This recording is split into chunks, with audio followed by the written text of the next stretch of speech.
రెండవ తెస్సలోనిక 1:12 చూసుకున్నాను. రెండవ తెస్సలోనిక 1:12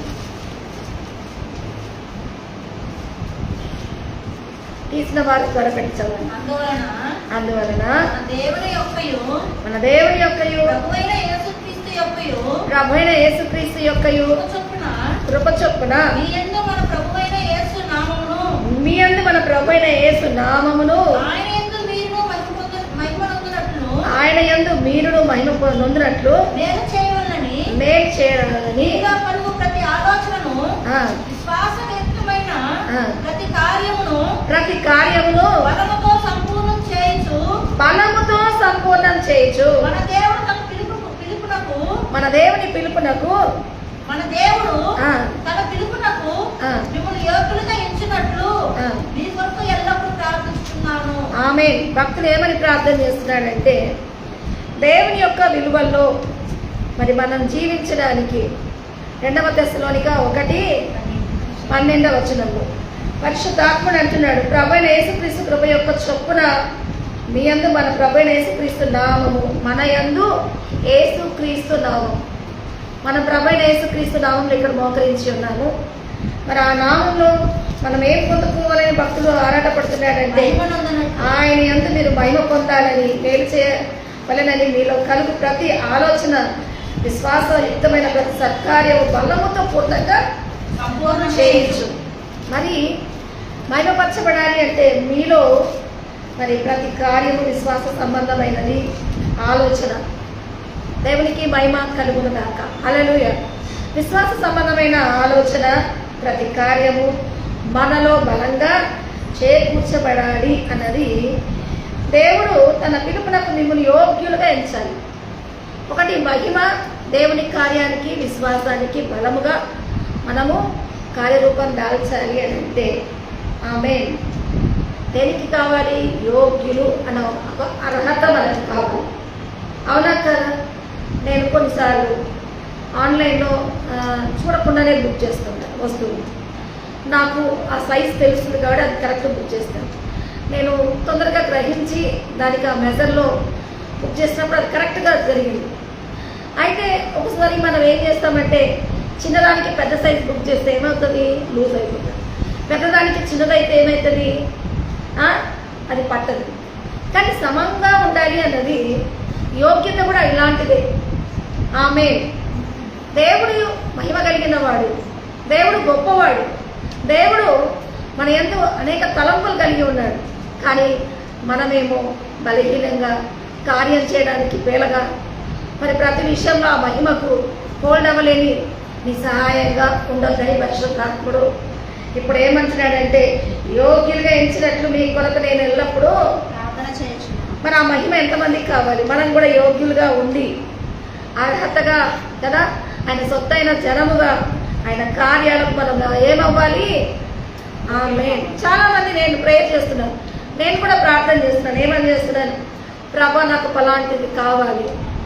అది 3 ఏళ్ళ నుంచి ప్రేయర్ చేస్తున్నాను, 4 ఏళ్ళ నుంచి ప్రేయర్ చేస్తున్నాను. నేను అంటాను, ప్రభా అది లేట్ అయిందంటే నేను దాని అర్హత అనే ఒక విషయంలో నన్ను యోగ్యపరచు. అవునా కదా? అర్హత అనే విషయంలో నన్ను యోగ్యపరచు. అవునా? మనము గబక్కన ఒక బండి ఇవ్వాలనుకుంటాం. ఆ బండికి ఆ అర్హత, వాడి ఏజ్, వాడికి ఆ శక్తి లేనప్పుడు పేరెంట్స్ కొనిస్తారా? కొనియరు. యోగ్యత కూడా దేవుడు కల్పించాలని ప్రార్థన చేయడం ఏంటంటే, ఆయన శక్తిగల నామానికి మనం అప్పగించుకోవడంలో 1 కొరింథీ 2:9 చదువుతున్నాను.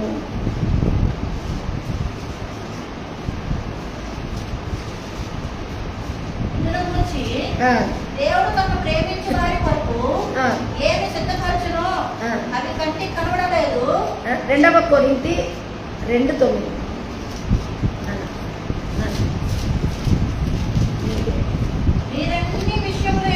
మీరన్ని విషయాల యందు విధేయులై ఉన్నారేమో, మీ యోగ్యత తెలుసుకోవడానికి. ఆమేన్. మీరు అన్ని విషయాల్లో విధేయులై ఉన్నట్లుగా మీ యోగ్యత నేను తెలుసుకోవాలనుకుంటున్నాను. ఆమేన్. నేను ఇప్పుడే ఒక విషయం చెప్పాను. చాలా కార్యాలు పొందుకున్నాక ఇంకా మేము బాగున్నాము, అర్హులమని, దేవుడికి దూరంగా కూడా ఉండగలుగుతాము అని చాలామంది ఏం చేస్తున్నారు, దూరంగా అయినా ఉండగలుగుతామని నిర్ణయించుకున్నారు. కానీ అక్కడ ఏం జరిగింది, వారి కీడు చూశారు. కొన్ని విషయాలు మహిమగా ఉండే యోగ్యత, దేవుని ద్వారా ఆ బలాన్ని, ఆ శక్తిని పొందుకున్న వాటిని సాతాను దొంగిలించకుండా ఉండడానికి మన అర్హత ఏమై ఉన్నది, యోగ్యత అయి ఉంటుంది. కాబట్టి ఆ విధేయత, ఆ యొక్క యోగ్యతలో మనం పరిపూర్ణులు అవ్వాలన్నది తెలుసుకున్నప్పుడు ఆ మహిమకు మనం పాత్రలు ఆడడానికి ఆమె ఇది ఆమెకి ఆ అర్హమై ఉన్నది, ఆమె ఈ స్థితిని హోల్డ్ అవ్వగలుగుతుంది, ఇది చేయగలుగుతుంది అనుకున్నప్పుడు అది ఆమెకి ఇవ్వడం జరుగుతుంది. ప్రైజ్లో చాలాసార్లు బైబిల్లో కూడా 2 సంవత్సరాలు కలిగిన యేసు ప్రభు పుట్టాడు అంటే ఏం చెప్పారు, అక్కడున్న హేరోదు రాజు 2 సంవత్సరాలు కలిగిన పిల్లలందరినీ చంపించేశారు. అప్పుడు యోసేపు మరి ఏం చేసింది, ఆ బాబును దాచిపెట్టి అటు ఇటు తిరుగుతూ వచ్చారు. ఎందుకు దాచిపెట్టారు? రైజులో కొన్నిసార్లు యోగ్యత అనే స్థితిలో ఆయన బాలుడుగా ఉన్నప్పుడు తల్లిదండ్రుల సంరక్షణలో దాచిపెట్టబడడం జరిగింది. కానీ అదే ఒకరోజు పట్టుకోవడానికి వచ్చినప్పుడల్లా వాళ్ళు ఏమైపోయారు, రాణుల వారు వెనకబడిపోతున్నారు. సైనికులు ఏం చేస్తున్నారు, పట్టుకోవడానికి వచ్చినప్పుడు నా యేసు నువ్వంటే నేనంటే పడిపోతున్నారు. తనే అప్పగించుకున్నాడు. ఎవరంటే మీరు అనుకుంటున్న యేసు ప్రభుని నేనే. మరి ఆ యొక్క స్థితికి వచ్చినప్పుడు తనే అప్పగించబడి మరి మనందరికీ మేలు కల్పించడానికి బలియాగముగా ఆయన ఏం చేశాడు, అర్పణగా తను యుక్త వయస్సులో తను అప్పగించుకున్నాడు. యోగ్యత అనే ఒక మాటలో మరి పాలు విడిచి తల్లిదండ్రుల సంరక్షణలో ఉన్న స్థితిలో దాచిపెట్టాల్సిన సంరక్షణ బాలుడుగా ఉన్నాడు. సంరక్షణ దాటితే పెద్దయినాక ఏం చేశాడు, తనే దైవ కార్యాల కొరకు ఆ చుట్టలో లిఖించబడిన వాక్యానికి అప్పగించుకున్నాడు. దేవునికి మహిమ కలుగును గాక. సో ఎదుగుదలలో ఆ మహిమకు, ఆ గొప్పతనానికి అర్హమైన స్థితిని మనం చూస్తున్నాం. అట్లా అదేవిధంగా 2వ తెస్సలోనిక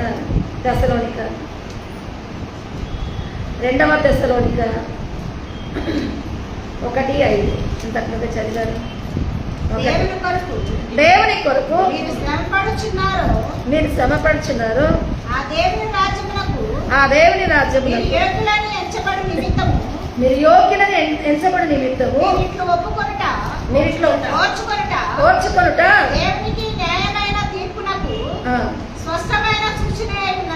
ఆమేన్. మరి ఇప్పుడు ఏమంటున్నాడు, మీరు దేని కొరకు శ్రమ పడుచున్నారు, ఆమేన్. దేని కొరకు శ్రమ పడుతున్నారు, ప్రభువు మహిమార్థమై. చిన్న పిల్లోడుగా ఉన్నప్పుడు యేసుప్రభు ఎక్కడున్నాడు, తల్లిదండ్రుల సంరక్షణలో ఉన్నాడు. పెద్దవాడయ్యాక ఏం చేశాడు, ఆయనే ఆ చుట్టలో లిఖించబడిన బైబిల్ గ్రంథంలో లిఖించబడిన మరి ఆ యొక్క పాత్రను ఆయనకి ఇచ్చిన స్క్రిప్చర్ని నెరవేర్చడానికి తానే అప్పగించుకొని మరి ప్రభు మహిమార్థంగా యుక్త వయస్సు అంటే ఏంటి, యుక్త కాలమున తన ప్రభువుకు అప్పగించుకున్నాడు. ఆ సమయము ఇప్పుడు మన వాయిస్ ఆఫ్ స్పిరిట్ కూడా దేవుడు వచ్చిందని నేను అనుకుంటున్నాను. Praise the lord. కాబట్టి ఆ మాట మనలో సింక్ అవుతుంది. 2 మరి తెస్సలోనిక 1:5 మీరు చదువుతున్నప్పుడు దేని కొరకు మీరు శ్రమపడుచున్నారు, ఆ దేవుని రాజ్యమునకు మీరు యోగ్యులని ఎంచబడి నిమిత్తము మీరిట్లు ఓర్చుకుని దేవుని న్యాయమైన తీర్పునకు, స్పష్టమైన న్యాయమైన తీర్పునకు. ఎందుకంటే శ్రమల పాలవుతున్నారు. ఆ యొక్క స్థితి మీకు అర్హతగా మీకు ఆ స్థితి వస్తలేదు. నేను చాలా రోజులు అనుకుంటున్నాను, ఒక కారు కొనాలి. ఎన్నో డబ్బు వస్తుంది, దానికి దీనికి ఖర్చు అవుతుంది, ఆ కారు కొనలేకపోతున్నాను. నేను ఒక ఇల్లు కట్టాలి, ఎంతో డబ్బు వస్తుంది, దానికి దీనికి అయిపోతుంది, మరి ఆ ఇల్లు కట్టలేకపోతున్నాను. అయితే దాని కొరకు ప్రయాసగా వస్తున్నారు. దేవుడు ఏం చేస్తాడు, ఇంతటి స్థితికి అర్హులై ఈ స్థితిని ఇంకా పొందుకోలేక ఇల్లు కట్టలేకపోతున్నారే, ఈ యొక్క మంచి వెహికల్ని కొనలేకపోతున్నారే, వీరికి అర్హత యోగ్యత అయిన ఈ స్థితిని ఎందుకు వాళ్ళు పొందుకోలేకపోతున్నారని, అర్హత అయి ఉన్నప్పుడు ఆ శ్రమలలో వారు ఆ పరిపూర్ణతకు యోగ్యత అయి ఉన్నప్పుడు అది వాళ్ళకి ఇవ్వడానికి దేవుడికి ఇష్టమవుతుంది. ఆమేన్. కాబట్టి మీరు దేవుని కార్యాలకు మరి యోగ్యులని ఎదిగినప్పుడు ఆ కార్యాన్ని నీకు జరిగించడం దేవుడు ఇష్టపడతాడు. Praise the lord. అందుకే పరిశుద్ధాత్ముడు అంటున్నాడు, యోగ్యులని ఎంచబడి నిమిత్తం మీరిట్లు ఓర్చుకొనుట దేవునికి న్యాయమైన తీర్పుకు స్పష్టమై ఉన్నది. ఆ న్యాయమైన తీర్పు ఏంటి? యోగ్యులై ఉండడానికి పరిశుద్ధాత్ముడు మరి మన విషయంలో మన శ్రమలు పడుతూ ఆ కార్యానికి అనర్హతగా కొట్టివేయబడుతున్నాం. కానీ దేవుడికి కార్యం జరిగించలేని ఒకటే ప్రేయర్ చేస్తుంటాను. అన్యాయస్తుడైన న్యాయాధిపతి ఏం చేస్తున్నాడు? మాటి మాటికి ఆ విధవరాలు అడుగుతుందంట, అయ్యా నాకు ఒక కేసుని నా పక్షాన వాదించవా. అయితే అన్యాయస్తుడు అతను. ఈమె ఒక 10,000 5,000 ఓ 20,000 ఇవ్వలేనా ఈమె పక్షాన్ని ఎందుకు వాదించారు? సరేమ్మా అంటున్నాడు, కానీ ఆమెని పక్కన పెడుతున్నాడు. కానీ అన్యాయస్తుడైన న్యాయవాదే మాటికి విసిగించినందున ఆమె పక్షాన వాదించడానికి నిలబెట్టాడు. నేను అంతకైనా మంచివాడిని కాదంటే న్యాయమైన తీర్పులో ఈరోజు కార్యం మీకు జరిగిస్తాడు దేవుడు. హల్లెలూయా. యోగ్యత అనే మాట, ఆ మాటలో మీరు పరిపూర్ణులు అవ్వగలుగుతున్నారు. దేవునికి మహిమ కలుగునుగాక. అదే 1 తెస్సలోనిక 2:4 చూసినట్లయితే పరిశుద్ధాత్ముడు అంటాడు, ఏరి అక్కడే సువార్తను మాకు అప్పగించుటకు యోగ్యులమని దేవుని వల్ల ఎంచబడిన వారమై 1 తెస్సలోనిక 2 సువార్తను మాకు అప్పగించుటకు యోగ్యులమని దేవుని వల్ల ఎంచబడిన వారమై మనుషులను సంతోషపెట్టు వారము కాక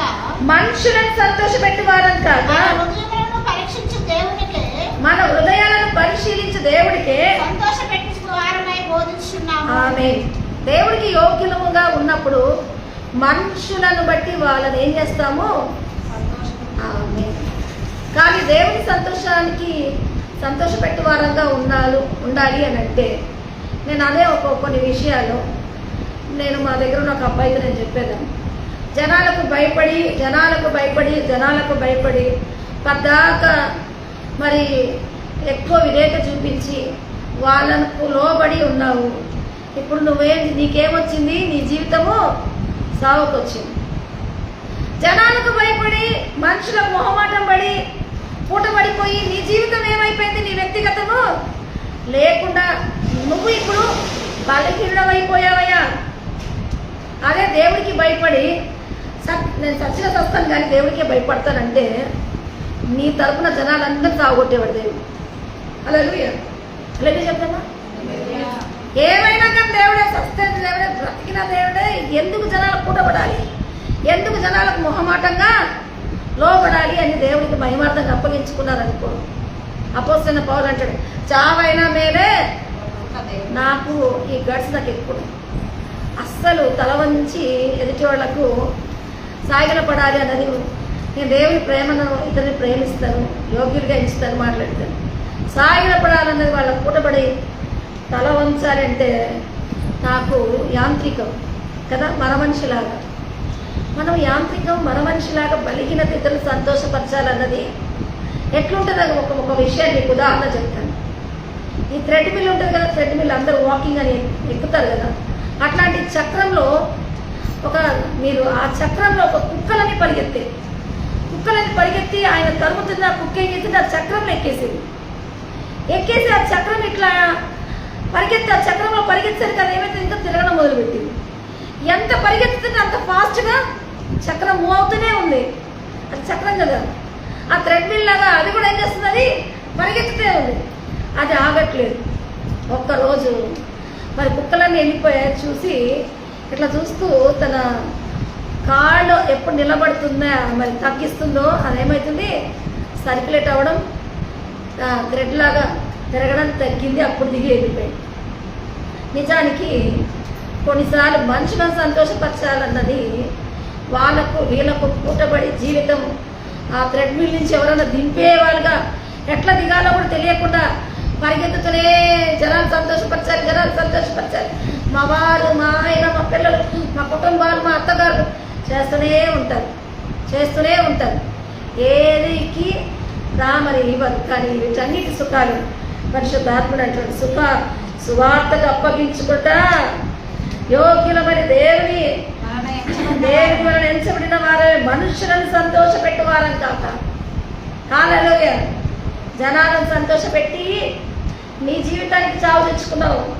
సువార్త నేను యోగ్యులను ఎంచుకొని ఒక సిస్టర్ నన్ను ఇంతగా ఎందుకు ప్రేమించింది, ఎందుకు తన ఇంట్లో చేర్చుకుంది, ఎందుకు ఇంత నాకు విలువిచ్చి సేవకుడిగా అభిషేకించింది అని తెలుసుకుంటే ఆ అబ్బాయి ఇప్పుడు మరి పారిపోయేటోడు కాదు.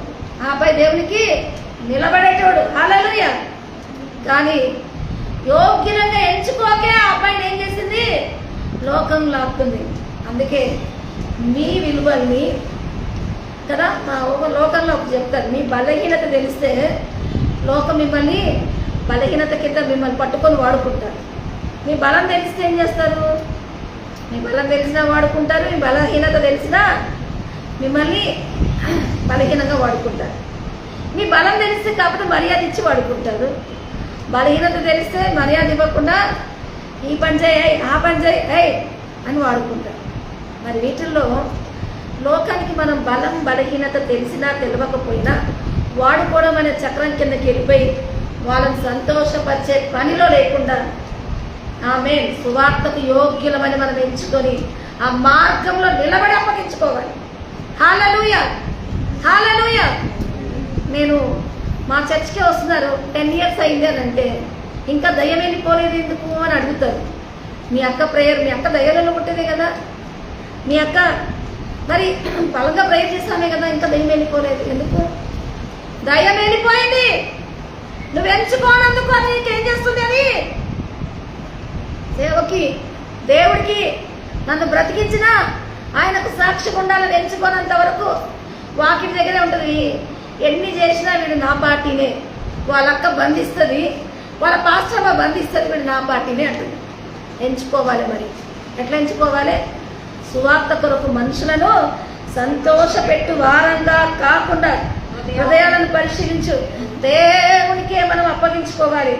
అప్పగించుకోనందుకే సాతాను వాళ్ళ జీవంతో మింగేయాలని చూడడంలో సేవకుల్ని సేవకుల్నే మరి వంచేస్తున్నప్పుడు విశ్వాసుల్ని వాళ్ళు మరి ఇంకా లాగేసుకుంటారు. దేవునికి మహిమ కలుగును గాక. మరి అదే వాక్యము ఫిలిప్పీ 2:22 చూసినట్లయితే 2:22లో అతని యోగ్యత మీరు ఎరుగుదురు, తండ్రికి కుమారుడైన సేవ చేయను, అలానే అతడు నాతో కూడా సువార్త వ్యాప్యమును నిమిత్తం సేవ చేసెను. ఆమేన్. మరి దేవుని మహిమార్థంగా మరి మీ విశ్వాసంలో దాని సంబంధమైన సేవలో నేను పానార్పణముగా పోయబడ్డాను. మరి ఈ విషయంలో అందరితో సంతోషిస్తున్నాను. అటువలే మరి ఏం మాట్లాడుతున్నాడు ఇప్పుడు? దేవుని యోగ్యతలో మీరు ఎరుగుతారు. అయితే అక్కడ ఏమంటున్నాడు? తండ్రి కుమారుడు ఎలాగో సేవ చేయను, తండ్రి కుమారుడికి ఎట్లా మరి వెంబడిస్తాడో అలాగనే అతడు నాతో కూడా సువార్త వ్యాప్తంలో నిమిత్తం సేవ చేయను. ఆమేన్. అతడు నాతో కూడా సువార్త వ్యాప్తిలో దేవుని మరి కార్యాలు జరిగించడంలో ఒక తండ్రికి కుమారుడు ఎట్లా? మీరు యేసుప్రభు వాక్యం నేను నైట్లో కూడా విన్నాను. తండ్రి చేయ కార్యము తప్ప ఏవి కూడా కుమారుడు చేయలేడు. అట్లా అతడు నన్ను నా పక్షాన ఉన్న కార్యాలు చేయడానికి మరి ఫిలిప్పీయులకు రాసిన పత్రికలో అపోస్తలుడైన పౌలు ఈ మాట ఫిలిప్పీయులకు చెప్తున్నప్పుడు మనము కూడా ఆ విధంగా యోగ్యులంగా ఎంచుకొని ఆ కార్యాలకు నిర్వర్తించడంలో తండ్రికి కుమారుడు యోగ్యుడు. అట్లా మనం కార్యాలు చేయాలి. తండ్రికి కుమారులు యోగ్యులు కదా.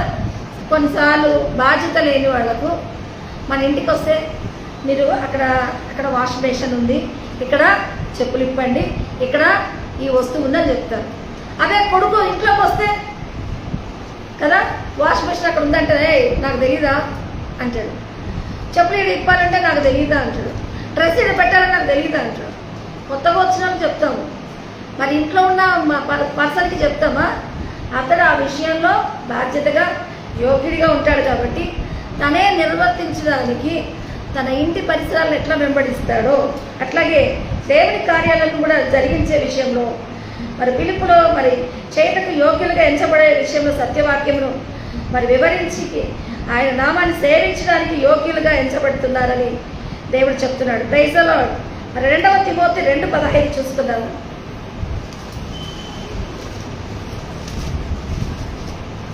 2 తిమోతి దేవుని ఎదుట యోగ్యుడిగాను సిగ్గుపడనక్కర్లేని పనివాడిగాను సత్యవాక్యమును సరిగా ఉపదేశించు వాడిగాను నీవే దేవుని కనిపరచుటకు జాగ్రత్త పడుము. ఆమేన్. మరి ఇక్కడైతే సేవ చేయడానికి మరి ఒక తండ్రికి కుమారుడిగా యోగ్యపరచుకునే విధంగా ఉన్నాడైతే ఇక్కడ ఏమంటున్నాడు?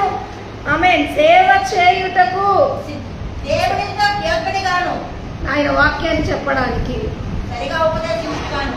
ఆమేన్. 1 దేవుని ఎదుట యోగ్యులు, 2 ఆయన వాక్యము సరిగా ఉపదేశించడానికి. దేవుని ఎదుట యోగ్యులుగా ఉన్నవాళ్ళు మాత్రమే సరిగా ఉపదేశిస్తారు. దేవుని ఎదుట యోగ్యంగా లేని వారు సరిగా ఉపదేశించరు. మరి యెషయా 6వ అధ్యాయంలో పరిశుద్ధుడు పరిశుద్ధుడని స్తుతించబడుతున్న ఆయన సముఖంలో యెషయా భక్తులు వచ్చినప్పుడు ఏం జరిగింది? అపవిత్రుడైన పెదవులు గలవాడును అనర్హుడుగా ఉంటున్నారని చచ్చిన వాడును అన్నప్పుడు ఏమైపోయిందని సతికిల పడ్డాడు. దేవుడు ఆయన లేపి కారుతో ఆయన పెదవులను కాల్చినప్పుడు దేవుని యొక్క సముఖంలో ఆయన యోగ్యుడయ్యి నా కొరకు ఎవరు కార్యాలు చేస్తారు, ఎవరు వెళ్తారంటే నేను వెళ్తాను ప్రభువా అని నిలబడ్డాడు. హల్లెలూయా. మేము కూడా రేణిగుంటలో చాలా రోజు సేవ చేస్తున్నాం. చాలామంది నాతో కూడా పయనించిన వాళ్ళు ఉన్నారు. లాస్ట్ అవకాశం సువార్త పక్షాన ఒక సేవకుడితో సహా నేను నాతో పాటు కొంతమంది వాళ్ళలో మరి వాయిస్ ఆఫ్ స్పిరిట్ పక్షాన ఆయన దాచాలుగా నాకు పరిచర్య బలం ఇవ్వడానికి నేను అప్పుడు అడిగాను, ఎందుకు ప్రభు అంటే మనము దేవుని వాక్యాలు వింటున్నాము, ఆయన సముఖంలో జీవిస్తున్నాం, కానీ ప్రకటించడానికి ఆయన ఎదుట యోగ్యంగా ఉండేవాడికి మాత్రమే ఆ విలువలు దక్కుతాయంటే చాలామంది దేవుళ్ళో వచ్చి ఆ యోగ్యతను మిస్ అయిపోతున్నారు. దేనిని మిస్ అయిపోతున్నారు? యోగ్యతని. మనం పర్పస్గా దేనికి వచ్చామని తెలుసుకొని మరి ఆ పనిని మిస్ అయిపోయి కదా బజార్కి వెళ్ళి గుడ్లు పిండి తీసుకురారా అన్నాం అనుకోండి. ఇప్పుడు ఏం చేస్తారు? గుడ్లు పిండి తీసుకురావాలి. బజార్కి దేనికి వెళ్ళావు? పిండి గుడ్ల కోసం వెళ్ళావు. ఇప్పుడు వచ్చి అక్కడ ఒక ఫ్రెండ్ కనిపించావు, ఫ్రెండ్తో వెళ్ళిపోతావు, మరి ఇటు వెళ్ళిపోతావు, అటు వెళ్ళిపోతావు. ఇంటికి వచ్చేసరికి ఏం తీసుకొచ్చాడు? సాయంత్రమే ఏంట్రా నేను గుడ్ల కోసం పంపిస్తే ఏం తీసుకురాలేదంటే నువ్వు బయటకు వెళ్ళింది దేనికి? మీ అమ్మ చెప్పిన పనికి. కానీ ఏవో కార్యకలాపాల్లోకి వెళ్ళిపోయినాక పని చేశాడు అబ్బాయి, చేయలేకపోయాడు. అట్లాగే దేవుని ఎదుట యోగ్యుడు అన్న విషయంలో ఈ లోకము అపవిత్రమైన పెదవులు, అపవిత్రమైన జనుల మధ్యన మనం ఉంటున్నాం. ప్రభు కొరకు ఆయన సువార్తను ప్రకటించాలి అంటే ఆయన పెదవులు కాల్చబడి శుద్ధీకరించి నేనున్నానన్న స్థానం వచ్చే స్థితిలో యోగ్యుడిగా ఉండాలి. హల్లెలూయా. అలాగా మాట్లాడే వాళ్ళు చాలా మంది ఉన్నారు, కానీ ఆయన పని చేయడానికి దేవుని సముఖంలో యోగ్యత అనేది పెదవులు కాల్చబడిన వారు ఉంటారు. దేవునికి మహిమ కలుగును గాక. అదేవిధంగా 2 కొరింథీ 9:13 చూసినట్లయితే చదువుతున్నాను. 2 కొరింథీ 13.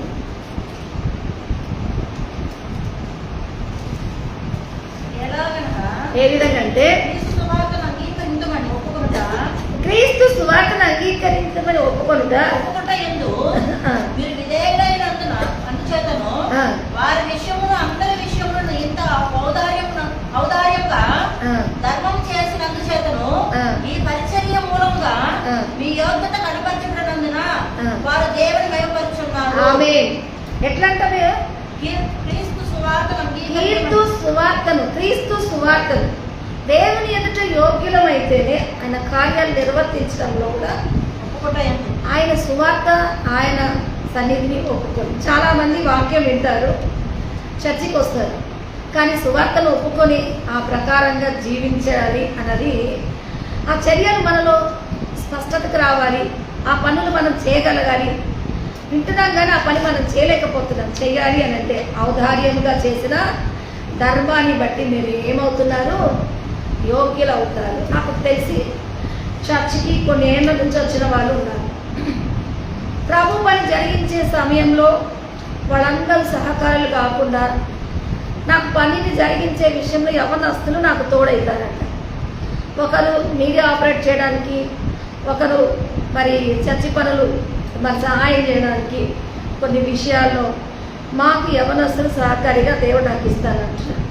అయితే నేను అనుకున్నాను, చాలామంది ఆంటీలను, అంకుల్స్ని మార్చుకొని ప్రభు మహిమార్థంగా ఇతరుల కొరకు మేము ప్రార్థన చేసిన విషయంలో యవనస్తులను ప్రేరేపించి మాకు ఆ విషయంలో యోగ్యపరుస్తున్నారంటే దేవునికి మహిమ కలుగునగాక.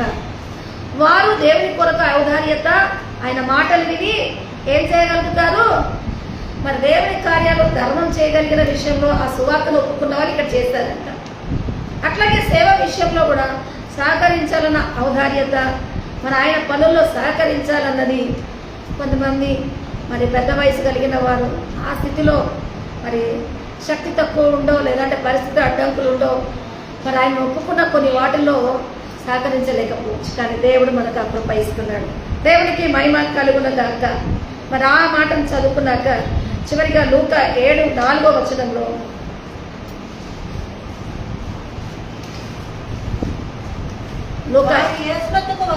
వారు యేసునొద్దకు వచ్చి మీ వలన ఈ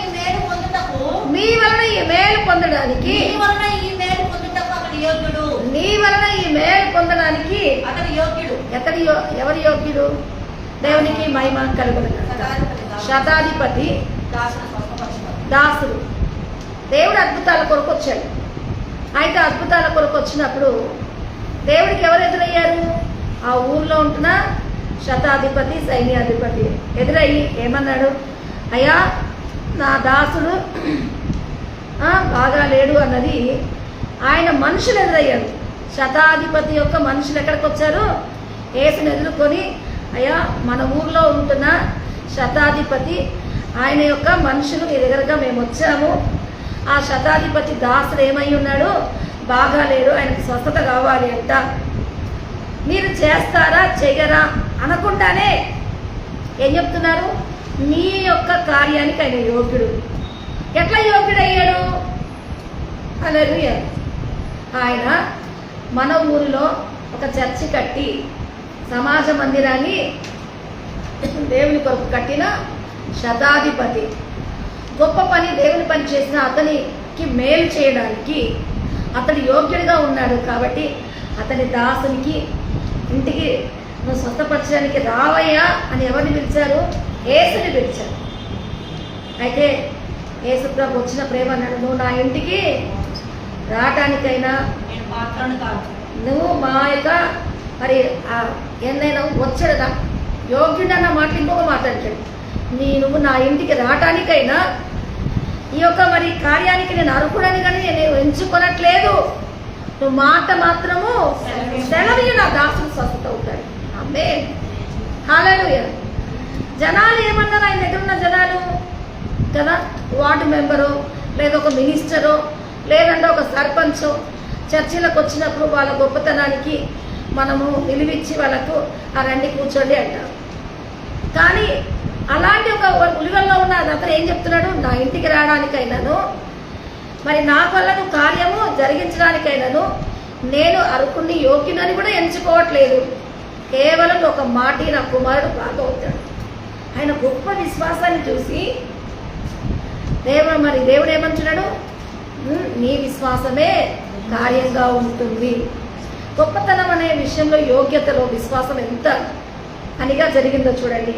మరి ఇక్కడలో చెప్పిన వాటిల్లో నేను యోగ్యత అనే విషయంలో, మరి విధేయత యోగ్యంగా ఎంచబడే విషయంలో మొట్టమొదటిగా ఆయనను మహిమపరచాలన్నది మరి విధేయత యోగ్యానికి మూల పాత్రగా ఉంటుంది.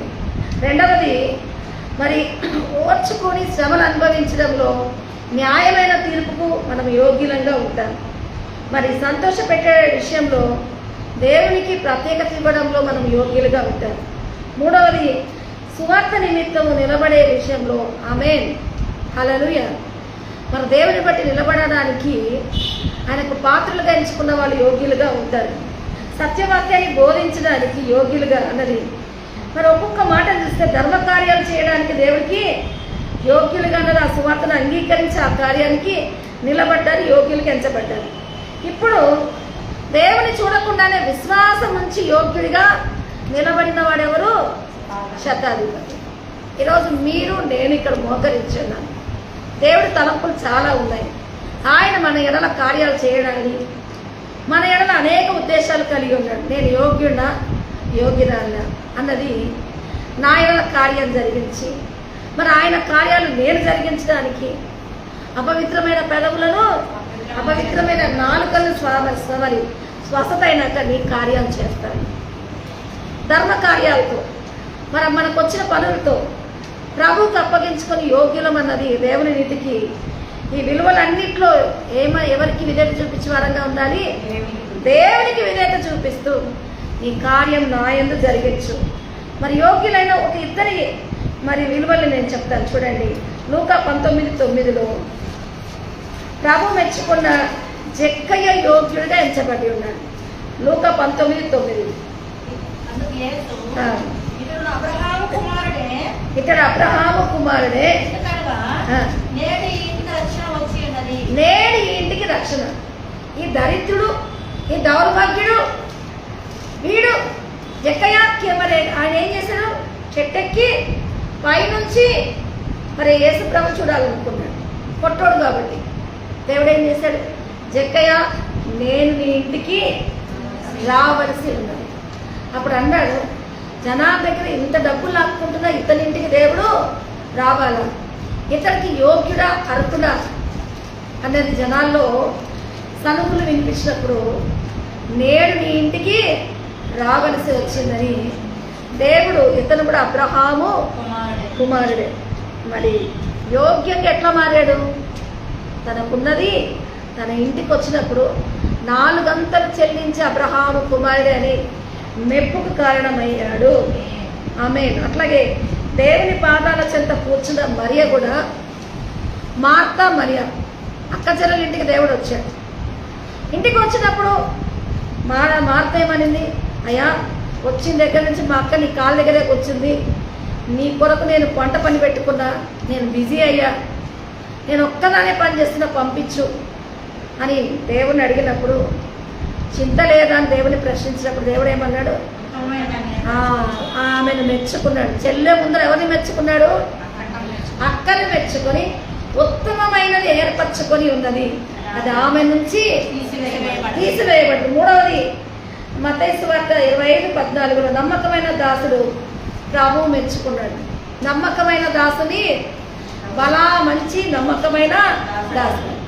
ఒక్కొక్కరికి 2 కాయిన్స్, ఒకరికి 3, ఒకరికి 5, ఒకరికి ఇట్లా దేనారాలు ఇచ్చుకుంటూ వెళ్ళిపోయాడు. ఎక్కడికి? వేరే దేశానికి, వేరే ప్రాంతానికి వెళ్ళిపోయి 5 మంది దాసులను పిలిచి వాళ్ళకి ఏమి ఇచ్చాడు? డబ్బు దేనారాలుగా ఇచ్చాడు. అయితే ప్రతి ఒక్కరు 5 ఇచ్చిన వాడు ఏం చేశాడు? 10 చేశాడు. 4 ఇచ్చిన వాడు 8 చేశాడు. 3 ఇచ్చిన వాడు 6 చేశాడు. అందరు డబల్ చేశాడు. మరి 1 ఇచ్చిన వాడు ఏం చేశాడు? అట్లాగే ఉంచాడు. ఆ మాట చదువమ్మా. యజమానుడు బలా నమ్మకమైన మంచి దాసుడా, నీవి కొంచెంలో నమ్మకంగా ఉన్నావు, నీవు అనేకమైన వాటి మీద ఇచ్చదును, నీ యజమాని సంతోషములో పాలు పంచుమని అతనితో చెప్పాను.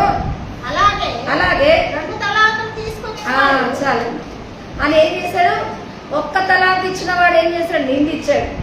భూమిలో పాతి పెట్టి, దేవుడు కంటే మనం ఎందుకు శ్రమించాలి? మరి ఇప్పుడు చర్చికి రాకపోయినా దేవుడు మహిమ కలిగిన దేవుడే, క్లాప్స్ కొట్టకపోయినా మహిమ కలిగిన దేవుడే, పాటలు పాడకపోయినా మహిమ కలిగిన దేవుడే. ఆయనకు మేము చేయాల్సిన అవసరం ఏముంది?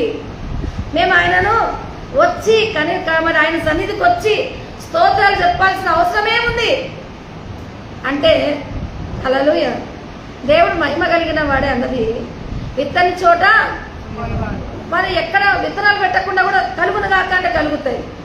మరి వేయని చోట మరి కూర్చేవాడు అన్నది. కొన్నిసార్లు కఠినుడుగా దేవుని సంబోధించిన అతను మరి అతని దగ్గర నుంచి ఉన్న కాయిన్ కూడా తీసుకొని ఎవరికి ఇచ్చాడు? బలా మంచి దాసుడా, కొంచెములో నువ్వు నమ్మకంగా ఉన్నావని అభివృద్ధి పరిచిన వాడికే అత్యధిక విజయాలు ఇచ్చాడు. చాలామంది మరి తమలో ఉంటున్న యోగ్యతను గుర్తించరు, తమకున్న విలువల్ని బయట పెట్టుకోరు, దేవుని మహిమపరచరు. అయోగ్యులుగా లేదంటే ఈమె వల్ల ఆయన వల్ల నేను చేయలేకపోయానని నిందిస్తూ తమ టాలెంట్ని పాతి పెట్టుకుని మరి సున్నం కొట్టిన సమాధిలాగా ఆయన సన్నిధిలో ఉంటారు. కానీ ఈరోజు యోగ్యత అనే ఒక విషయంలో నిన్న వాక్యాన్ని బట్టి అప్పగించుకొని ప్రభువు మెచ్చుకున్న పొట్టి చెక్కయ్య, దౌర్బల్యుడిగా ఉంటున్న పొట్టి చెక్కయ్య ఇంట రక్షణ వచ్చి అబ్రహాము కుమారుడు. మరి తీసివేయండి, మరి తీసుకున్నది ఎవరమ్మా? ఆమె మరియా. విలువైన కార్యాలు జరిగించిన మరి విషయాలలో ఇంకొకరు మెచ్చుకోబడిన నమ్మకమైన బలా మంచి దాసుడా. ఈరోజు యోగ్యుడిగా దేవుడు మెప్పుకు కారణమయ్యారు. ఆయన సన్నిధి మన సముఖంలో ఉంది. మనం కూడా ప్రభువుకు అప్పగించుకొని యోగ్యులంగా నీవు నాకు ఇచ్చిన ఈ జీవితాన్ని, నాకు ఇచ్చిన ఈ రక్షణని నీకు అప్పగించుకొని నీ చిత్తంలో నేను జీవిస్తూ నేను మహిమపరిచే బిడ్డగా నీ యొక్క సన్నిధికి నన్ను నీకు అప్పగించుకుంటున్నాను. ప్రభువా, అపవిత్రమైన పెదవులను అపవిత్రమైన జనుల మధ్య ఉంటున్నాను. అయోగ్యత ఉంటే తీసివేసి నీ బిడ్డగా జీవించే స్థానాలలో నన్ను ఏ పాత్రగా ఉంచుతావు? ఏది యొక్క దీవెనతో నన్ను అభిషేకిస్తావు? నన్ను దీవించు, నన్ను నిలబెట్టు అన్నవారు ప్రభువుకు అప్పగించుకొని ప్రభు సన్నిధిని బట్టి మరి ఇప్పుడు ఆ యోగ్యత కోరుకుంది. అందరం కలిగిస్తున్నాం. హల్లెలూయా, హల్లెలూయా, హల్లెలూయా. పరిశుద్ధాత్మ, పరిశుద్ధాత్మ, పరిశుద్ధాత్మ. హల్లెలూయా. దేవునికి మహిమ కలుగునుగాక. హల్లెలూయా. దేవా, నీ ఒక్క మాట పలికిన చాలునయ్యా, నా జీవితమే చాలునయ్యా. దేవా, నీ ఒక్క మాట పలికిన చాలునయ్యా, నా జీవితమే చాలునయ్యా. అన్నవాడవు నీవే, ఉన్నవాడవు నీవే.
దయచేయండి.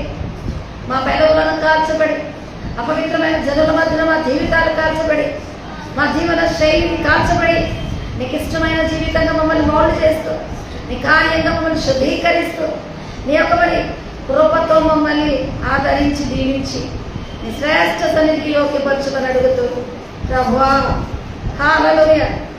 మరి ఈ వాక్యం విన్నాక మనుషులను సంతోషపరిచేది ఈ రోజు నుంచి విడిచిపెట్టి దేవుని యొక్క నామాన్ని సంతోషపరచడానికి లోకాన్ని ఉపేక్షించి ఆమె అవాయిడ్ చేస్తూ వచ్చిన వారు మాత్రమే ఆయనకు పాత్రలో అవుతారు. మరి బలా మంచి నమ్మకమైన దాసుని దీవించారు. లోకాన్ని కాంక్షించి మొహమాటం పడి వీటికి సాగిలపడిన వారు అనేకులు జీవితంలో దేవునికి దూరం అయిపోయి మరెన్నో దోషాలతో పట్టబడి దేవుని సన్నిధికి రాలేకపోయి ఉన్నవారుగా ఉంటున్నారు. ఇచ్చిన కృపను సద్వినియోగపరచుకొని యోగ్యుడా నీ సన్నిధిని బట్టి మమ్మల్ని యోగ్యపరచు, ఆశీర్వదించు, దీవించు. మమ్మల్ని నీ యొక్క మహిమలో పాడి భాగస్తులుగా ఉండడానికి నీ తలంపులో నీ చిత్తంలో నన్ను నా మమ్మల్ని మాకిచ్చిన ఏర్పాటును ఆశీర్వదించమన్నవారు దేవుని కార్యాన్ని కోరుకుంటుండగా ప్రభు యొక్క కృప పరిశుద్ధాత్మ యొక్క సన్నిధి ఆయన ప్రత్యక్షత బలముగా వారిని ఆవరించి దీవించి నడిపించును గాక. ఆమేన్.